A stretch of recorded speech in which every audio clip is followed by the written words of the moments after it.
How hard is wing foiling? Over the last few years, wing foiling has really grown in popularity, and I've noticed more and more wing foilers out on the water. So this summer, I decided to give wing foiling a go. Yes, that's right, today I'm going to run through exactly how I learned to wing foil from zero experience to comfortably foiling, and all the stages in between. I'll give you any tips and tricks I can along the way that might help any of you that are thinking of giving it a go. I started by using a beginner windsurf board and a 5-meter wing. I was trying to make the learning process less complicated, so by not going out on a foil straight away, I could really focus all of my attention on learning how the wind works. Frustratingly, the first time I went out, the wind was just a little bit too light. I felt like I was mostly just holding the wing up rather than allowing it to fly by itself. I should have probably waited until there was a bit more wind, but I was just too eager to get out there and get the ball rolling. Fortunately, the next time I went out, the wind was slightly stronger, around 10 knots or so, and it was perfect to get the feeling of using the wing. I thought it would be a good idea to get to the level where I could comfortably go in a straight line, turn around and come back to the beach, and also to be able to stay upwind. Most of these skills were very familiar for me from my previous windsurfing experience and felt very intuitive. So if you can already windsurf, you're going to find this stage super easy. However, I think for someone whose first water sport is wing foiling, then this step is still a simple step, especially if you've got the right equipment and an instructor to help you. This is e-foiling. It's not an entirely necessary step, but it could make your progress slightly faster. One of the hardest challenges for wing foiling is getting used to the feeling of being up in the air above the water when everything goes quiet and you feel like you're flying. By going out on an e-foil, you can get that sensation without any wind and you don't have to worry about the wing. You can learn how it feels to get up onto the foil and learn how to stay in control whilst flying around. Like I said though, it's not actually a requirement, so don't worry if you don't have access to an e-foil.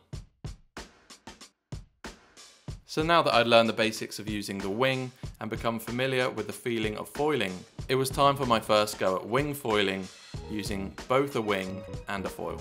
The setup I was using was a 155 litre beginner wing board, and this time I opted for the 6-meter wing because the wind was pretty light and I could do with the extra power. I wanted a setup that I could control in a range of conditions without being up on the foil, so I knew I could easily return to the beach if I needed to.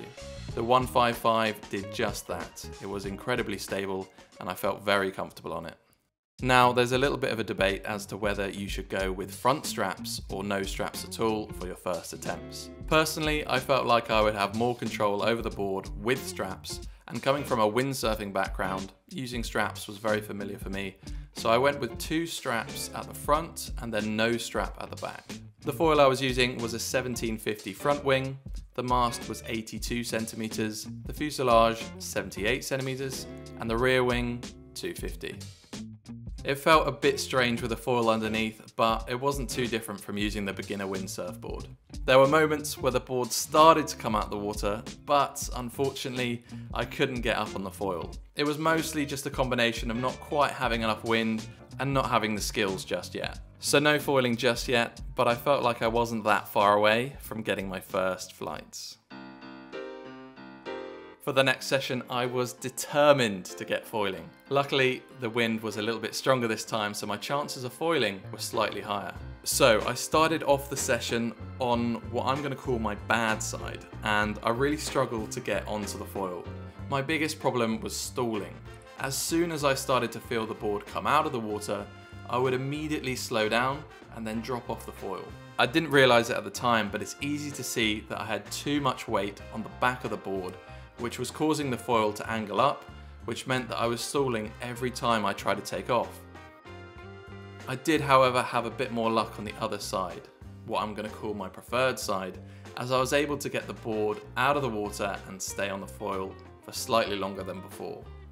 But I still wasn't really getting enough speed, and I couldn't keep the foil level for long enough to sustain the flight.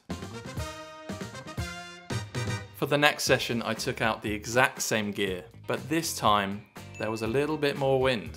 I started out with the same problem of stalling, but it wasn't long before I worked out that by putting more pressure on my front foot to keep the board level would also keep the foil level and prevent me from stalling, and I managed to get my longest flights yet. Yes! Hell yeah! So the thing that I realised is that once you're up in the air and you can hold your speed, staying on the foil is actually easy. It's just getting there that seems to be the hardest part. It's also pretty incredible how slow you can go whilst foiling with these low aspect foils. So there's no crazy moment where you feel like you're going too fast and losing control. A little trick I learned for an easier way to get up onto the foil is to head downwind first to pick up speed, and then once you're up on the foil, you can point a little bit closer to the wind to gain more control. I also felt like having more wind really did help. It felt like I had an abundance of wind to use at my disposal, and actually the wing is very easy to depower if needed. I even got to a point where I was so confident that I decided to try out a jibe. It didn't go so well, but I still felt super happy with my progress, and getting to a point where I felt pretty comfortable on the beginner wing setup was great. But now it was time to step up and try out some smaller gear to test my skills even further.